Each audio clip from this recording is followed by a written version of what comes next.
Well, I would say it's certainly incendiary is the term we would use. Okay. So there's no known cause for the fire. And then what about the other buildings? Any other damage or anything? I'm not aware of anything. You know, last night we had crews on top of the Lincoln Douglas. We had people monitoring the Gardner Museum all night long, and I think we've been able to prevent anything from happening in that regard. They probably got some smoke inside the Lincoln Douglas, but nothing that would cause any significant damage, I wouldn't think. Have you been in contact with the other owners of the buildings to see if they have any damage or? We're working on contacting them now. Like I said, I think throughout the night we were just concerned about containing the fire, and now we're going to talk to them about our plans and what we're going to do and make sure that hopefully they can be open as soon as possible, but also in a way that's safe for their customers and their employees. What's the traffic route right now for people who are coming in off 57 or across the bridge now? How are they being routed? They're being routed down to 3rd Street over to York, and then they can go back on 5th or 6th Street from there. My understanding is that the way the Newcomb was constructed, that there was kind of like a gap between the outer wall and the inner wall. Did that have any effect in helping the fire spread?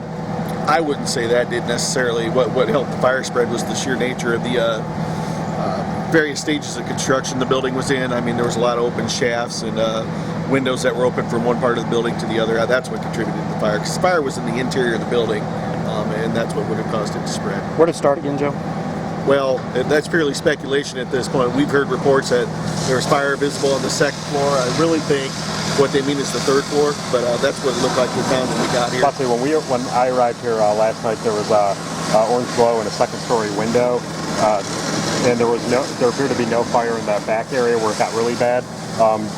Obviously, that probably somehow spread to that. Oh yeah, it definitely spread. And like I said, with that portion of that building having already collapsed, that just opened everything up. And when you've got open corridors of travel like that, fire's going to spread, and it's going to spread quickly. So, as far as an actual location, I'm not going to be able to give you that necessarily. Any injuries? I think we had somebody get something in their eye, but that was about it. So we've been pretty fortunate in that regard.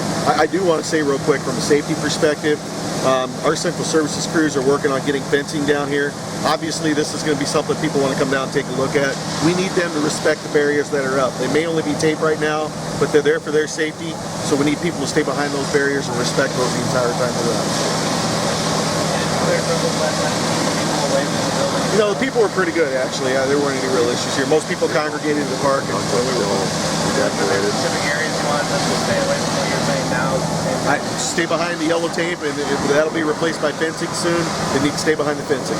Is the Lincoln Douglas or the residents moved back in? Yeah, they were coming back this morning. I think they started moving them back in about 6 o'clock this morning. Adams County Ambulance coordinated with emergency management to take care of that. And my understanding was the Elkton was never evacuated. It was just the power was turned off. We shut the power off. We told them that if they'd like to go somewhere, they could go down to the Croc Center. Okay. I don't think a lot of people took advantage of that. We only had the power off for a couple hours, and the only reason we did that, due to the utility lines and the poles, the way they're situated in the south side of the building, we had some concerns with the potential for collapse. We had a large amount of fire, and we had firefighters working back there. So we had to shut off basically a half a city block until that fire risk subsided, and then we turned the power back on. So it was only a couple hours of that.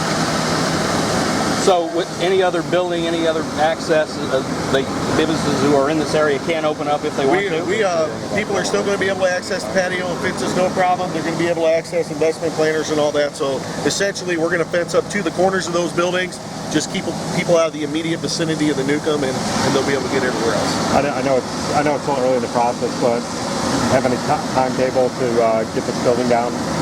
What's that? We don't have a timetable right now. We're working on getting somebody here as soon as possible to start knocking down, the 5th and 4th floor of that building, just to make sure it's structurally safe. That way we can open up 4th Street again. So there's no timetable. Just as soon as possible to get a contractor on site. Any contact we got with the people who expressed any interest with the RFPs on the process? We haven't. Like I said, right now, from an administrative standpoint, we're just really concerned about safety and getting a contractor on site as soon as possible. Sunday, Monday, though, you said to get the contractor on site? We would like to get them started on Sunday if they're available. Obviously, it's all up to who's available, what kind of crews they have. We're going to need a contractor who has a crane available. So it's when they're going to be available to start. We would like it to be as soon as possible, and that way we can open 4th Street back up again and make sure that the building is safe for the surrounding area. What are you anticipating?